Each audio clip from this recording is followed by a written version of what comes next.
Here's what's coming today on the Woodworking Network podcast. I see today, especially as we look at the design process, AI does not change everything that we do, or it actually can't do everything we do today, but it does a lot in the initial stages.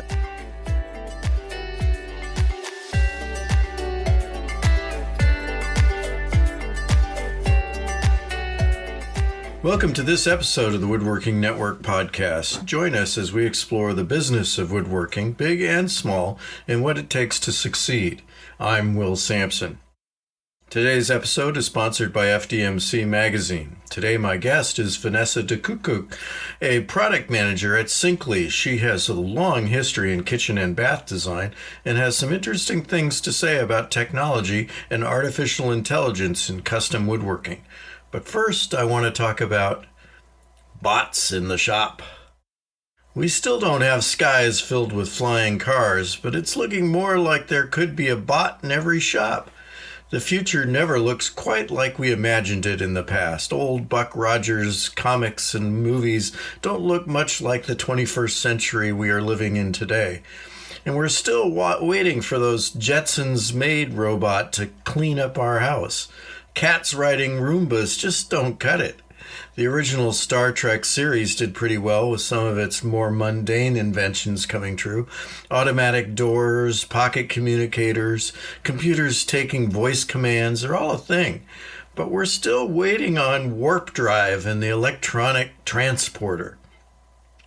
What we do have are lots of one-arm industrial robots transforming our material handling, sanding, and other manufacturing tasks, such as welding and simple assembly. And through our computers, we have armies of artificial intelligence tools that are bots of their own kind. You can tell that AI has caught on because it has become akin to a parlor trick where regular folks ask the computer something and it spits out reams of information or tons of graphics and video to entertain and amuse you. But can we make it work? It already is working, sometimes to our celebration and sometimes to our irritation. Have you used a chatbot recently? Those ubiquitous website helpers have successfully interposed themselves between you and the human who can really solve your problem. Or if your problem matches the programming, you're off to the races instantly. Of course, you never know which it will be until you try. I'd love an AI bot in my shop that could read my mind and program my CNC without me making stupid programming mistakes that waste material on the CNC. I have yet to meet a bot that can write to my satisfaction, but maybe I'm just being a picky editor. I'm told that AI is getting better and better every day as it continues learning and upgrading itself. But I'm also told that AI has already reached a point where it is feeding on itself and regurgitating other AI-generated information. People who are still obsessed with whether something is AI-generated or human-generated need to jump to the next evaluation level, asking, is it true? Is it better? Sometimes the answer is we just don't know. I saw a short video about a furniture-making father showing his son how to tell a real antique chair from a fake antique chair. It had a kind of when you know conclusion. But I think it's more complicated than that. Taking the longer view, it's not about real and fake. It's about what gives us the best result over time. The sticky point is measuring that result is very subjective. If you ask an AI bot what the best way to do something is, there's no telling if the answers you get will match your standards unless you take the time to educate the bot as to what those standards are. Before we get to our interview with Vanessa DeKoekkoek, let's pause for a word from our sponsor. FDMC Magazine is your vital source of information to improve your woodworking business. Whether it's keeping you apprised of the latest advances in manufacturing, helping you solve your wood technology problems with Gene Wengert, or inspiring you with case histories about successful businesses and best practices, FDMC Magazine is there to be the sharpest business tool in your shop. Learn more and subscribe for free at woodworkingnetwork.com/FDMC. Now let's talk with Vanessa. Vanessa DeKoekkoek is a product manager at Sinkley, based in Grand Rapids, Michigan. She began her career as a kitchen and bath designer, but quickly transitioned to teaching design at the collegiate level. She joined Sinkley, which was formerly 2020, in 2006, and has shared her love for design and technology through hands-on training, continuing education, and driving the future of design software for kitchen and bath designers globally. Welcome to the Woodworking Network podcast, Vanessa. Oh, well, thank you so much for having me. Everybody's talking about artificial intelligence, but why should a woodworking business owner care about it? It's a great question because, it definitely feels like a buzzword this year because everyone is talking about it. However, what's been really exciting is watching it evolve enough this year that I think there are some really good use cases. When you think of it from a business perspective, of course, everyone feels like they're trying to do more with less, whether that's less resources, less time, less money. There's a lot of change that's happened, especially the last few years. But if we can find a couple ways to maybe automate some of the things we're doing again and again and again every day, it's, I think, everyone's dream to have a little space to be more creative and have time to, strategize and do more again with less. I think that's the goal. So you're seeing artificial intelligence as a way to sort of take some of the menial things out of the equation and give you more time to do other things. I know I talk a lot about the opportunity cost of things. You know, when you fill up your calendar and don't have the opportunity for the most profitable and creative work. So you see that AI is a chance to improve that situation. 100%. I think we all dream of having that balance, like you just said, of balancing out our calendar, balancing out our day. And sometimes it's a little hard because when you're in the trenches and you're doing the same thing again and again, you don't maybe always look for ways to make that thing faster.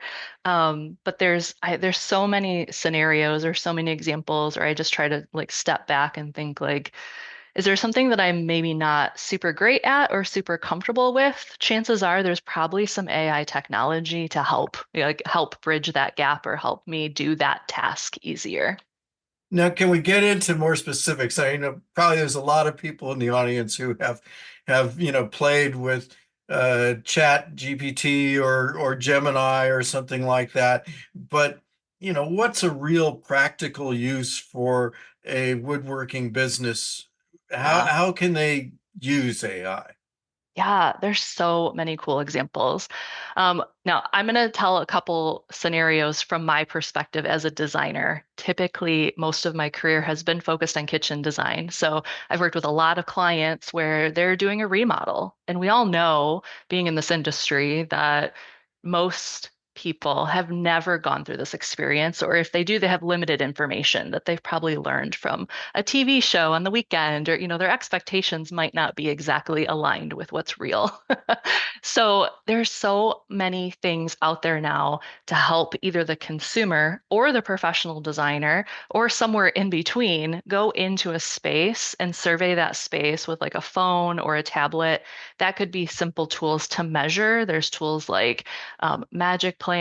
There's a ton of different things out there that we don't have to just have our yellow notepad and a pencil anymore. It can capture a lot of details in a digital way and quickly transfer that information to our design software of choice. So just that alone, like this is a very first step of the design process, but that can really, really, really help. Or look at how many times where you're collaborating with the trades, and just speeding up things and areas, making sure that we've captured everything correctly, but pass that information correctly too, because we don't want anything to fall through the cracks. But my first example would be understanding spaces better just through simple digital tools like apps.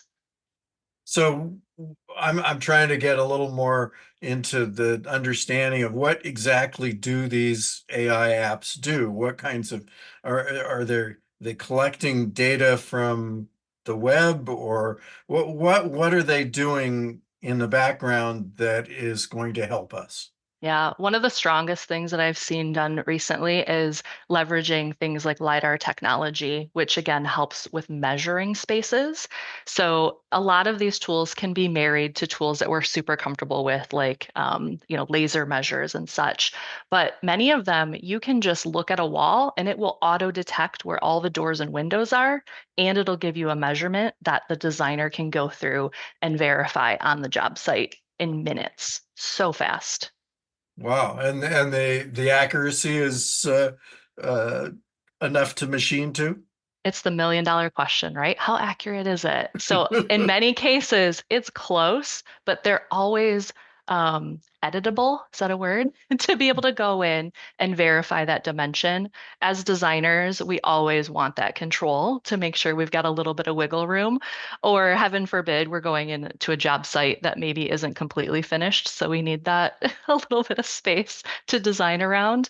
But overall, like think just conceptually, can I get an idea or a quote, let's say to a client faster, even if it's a preliminary design, just to make sure that we're on the same page and we're on the same budget and we can move forward. And we can always come back and double check that measure later.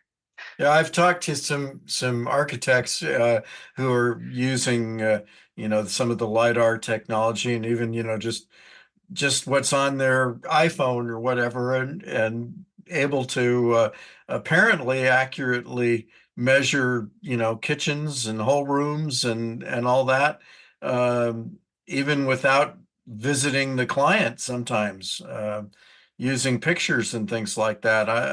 It's a little hard for me to I know it's grasp. wild. It is wild, but there's so many tools out there. I think I mentioned Magic Plan. Canvas is another really popular one.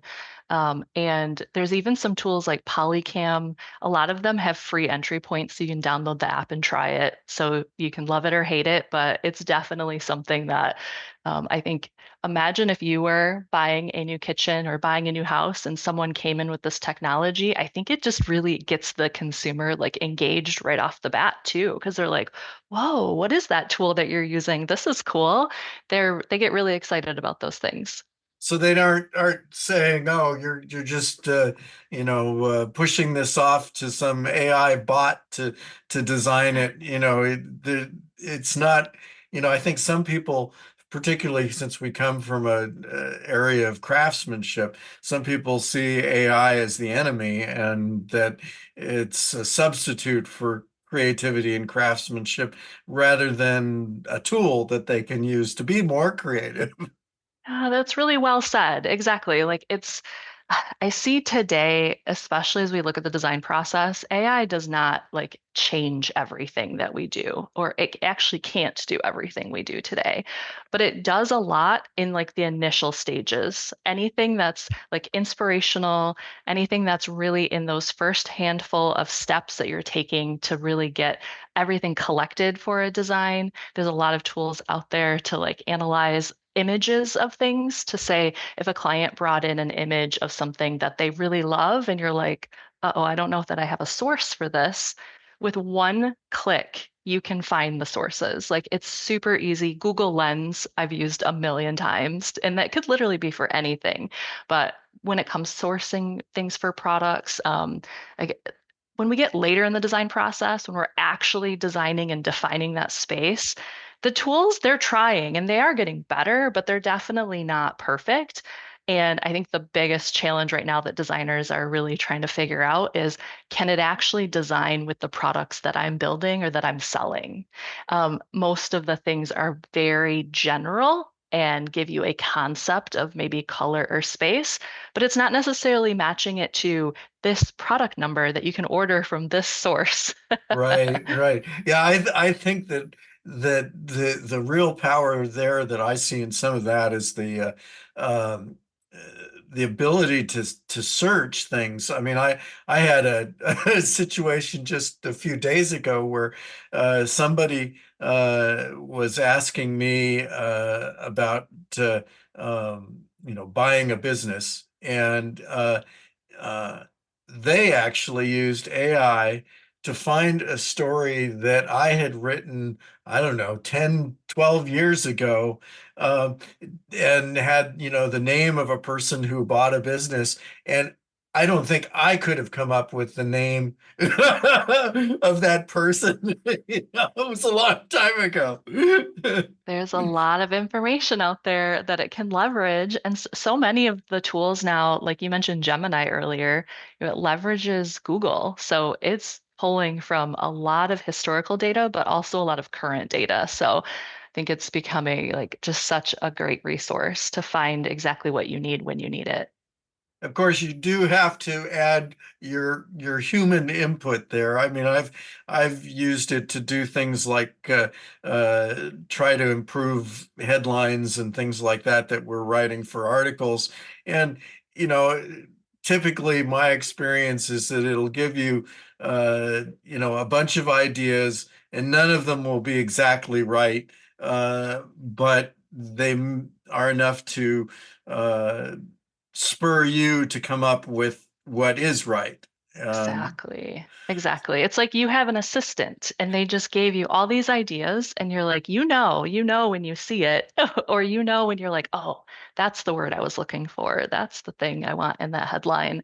It's great. It's great. I use it, I feel like sometimes more at the end of the week where I'm a little less creative. I'm definitely, uh, running on fumes and I'm looking for creativity and ideas. Yeah, let it brainstorm for you.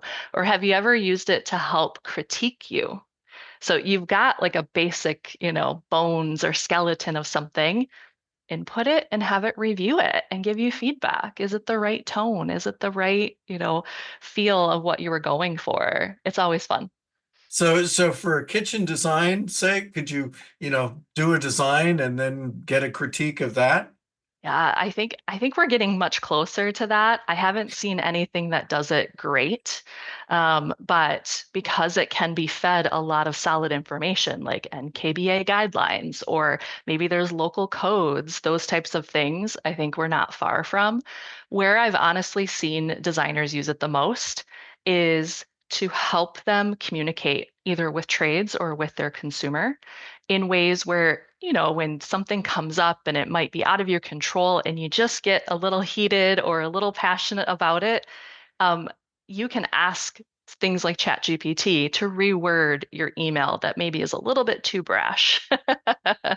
The one of my favorite quotes is I think it's been attributed to Churchill a few times, but I'm not sure that's exactly correct. But it's the definition of diplomacy is being able to tell somebody to go to hell and make them look forward to the trip. Oh my goodness. I love that. I love it. Too good. Too good. So maybe that's the thing is your AI partner is your diplomat to deal with your customers. Exactly, exactly. I just want it to hone or just, refine a couple things. I think one other area that I think of too that I'm noticing AI generated text a lot, and sometimes it's real easy to spot, is on LinkedIn.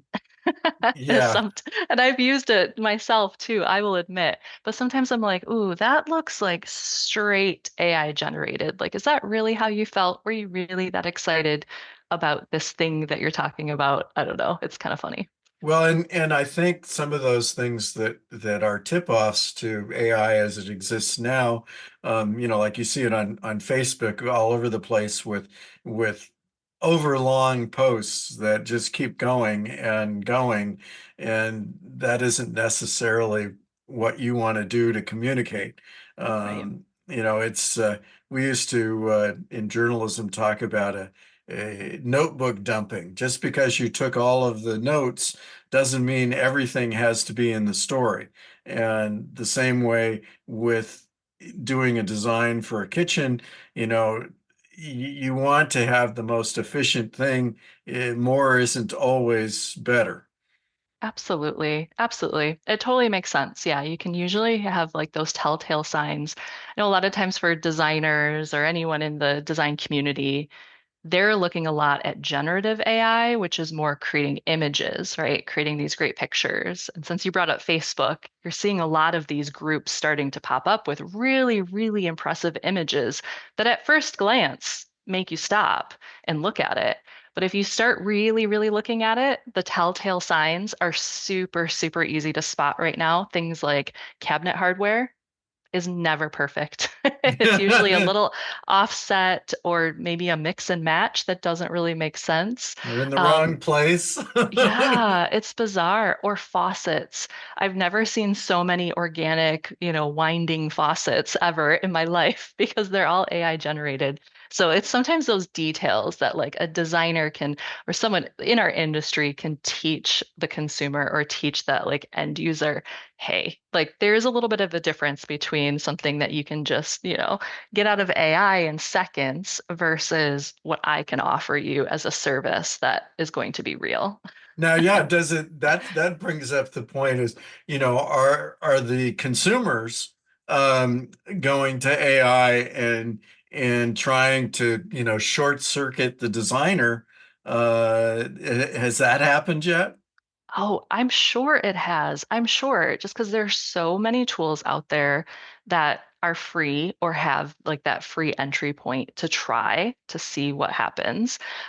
There's a couple out there that are kind of geared more towards staging. So maybe you're like selling your house or you want to stage an empty room. And earlier this year, I played with a few of them and they were not great. Like they didn't really know what to do, let's say with blank spaces or with, undefined spaces. However, many of those tools have, come a long way and they are starting to place, critical furniture pieces or critical, let's say, appliances and basics in a kitchen. I don't think it's again anywhere near an actual orderable space. But could it help that consumer, bring ideas to you so you could jump ahead in that design process? Maybe. But I think there's still going to be that relationship building, setting the expectation, gaining their trust. None of that changes. But maybe there is a little bit of more of a teaching exercise of like, okay, I see what you brought me. It's great. Maybe we'll take this for the inspiration of the door style or the color or whatever they need. But realistically, we might not be able to actually make what you see in that AI image.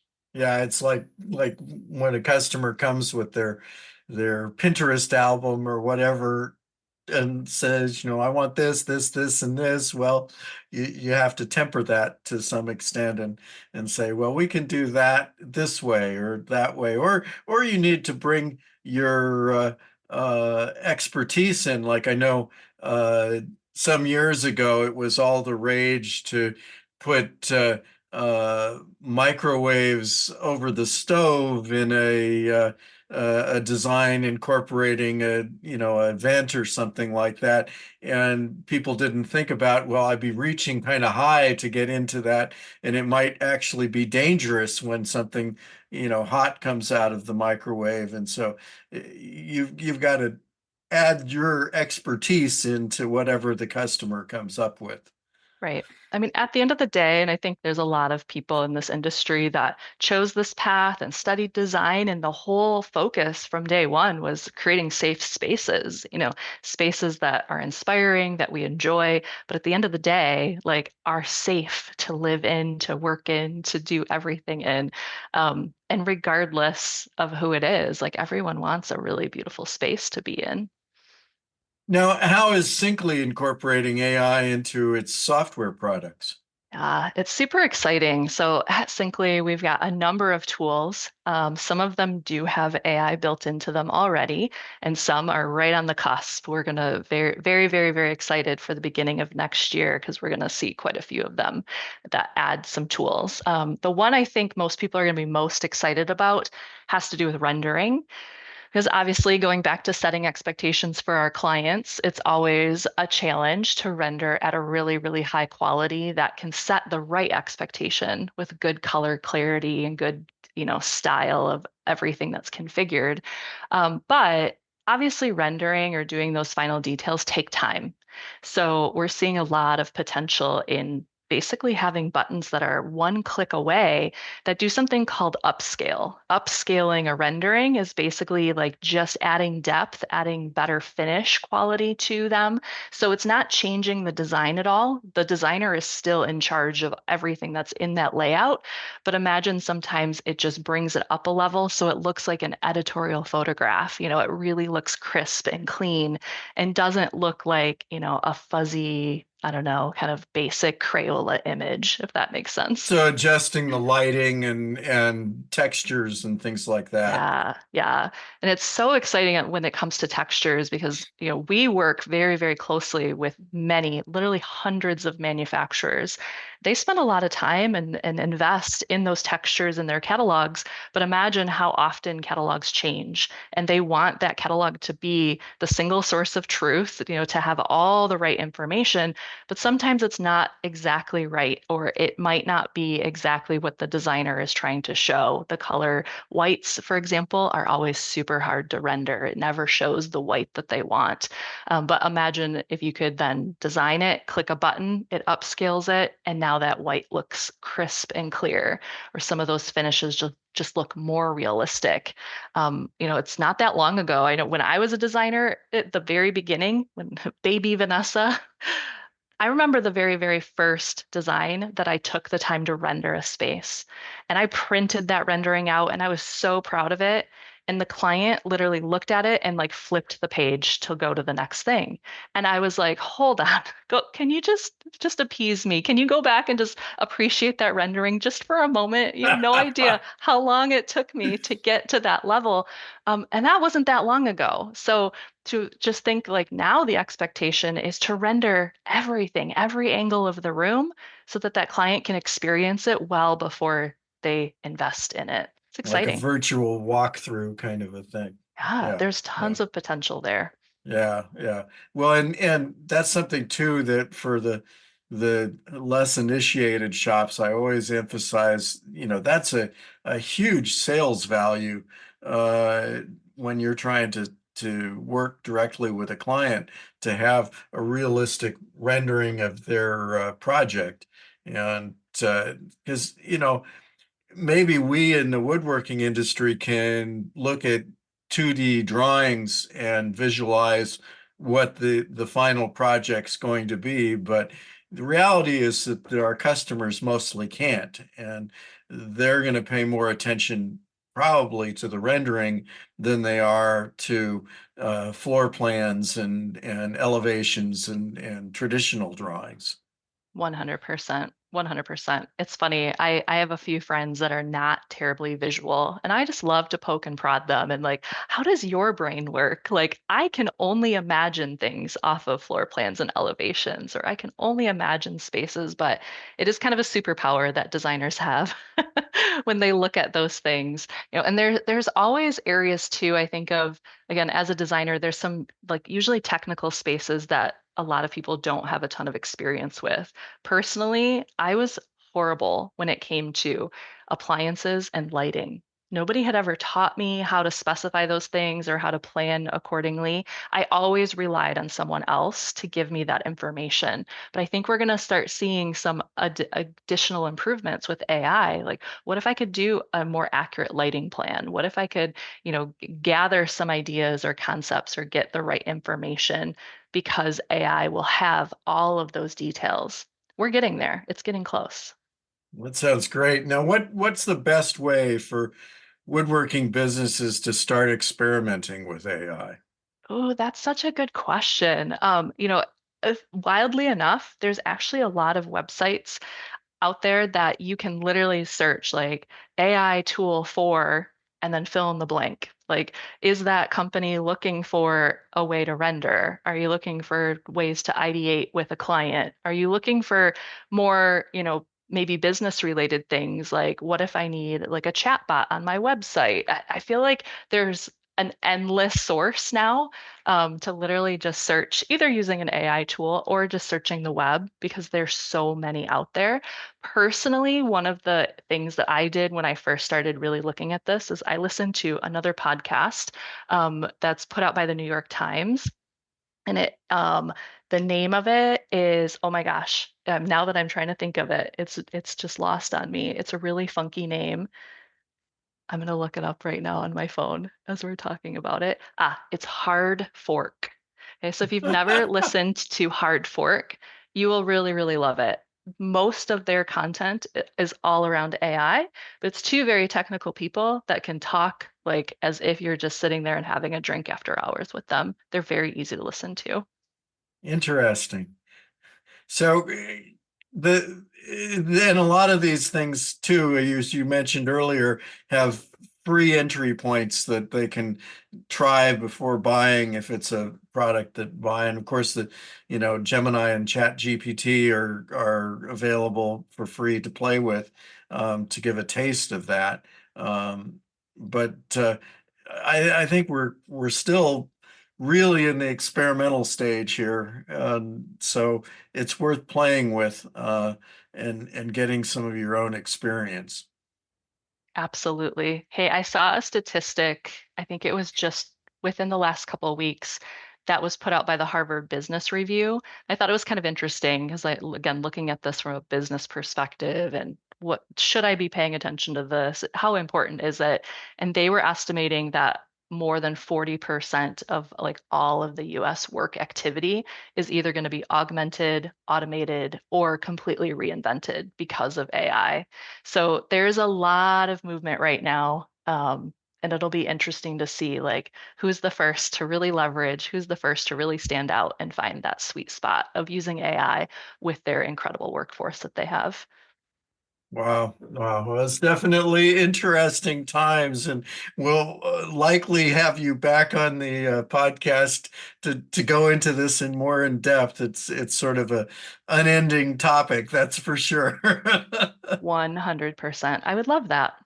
Well, thanks a lot, Vanessa. And, it's something that it's hard to get your arms around it. But I think it's something that our audience is not going to be able to ignore and is going to be a valuable asset in their woodworking businesses. I agree. Thank you so much. Thank you. That's it for today. If you're looking for more of our podcasts, you can find all of them at woodworkingnetwork.com/podcasts and in popular podcast channels. Be sure to subscribe so you don't miss a single episode. Thanks again to today's sponsor, FDMC Magazine. If you have a comment or topic you'd like us to explore, contact me at will.sampson@woodworkingnetwork.com. Thanks for listening.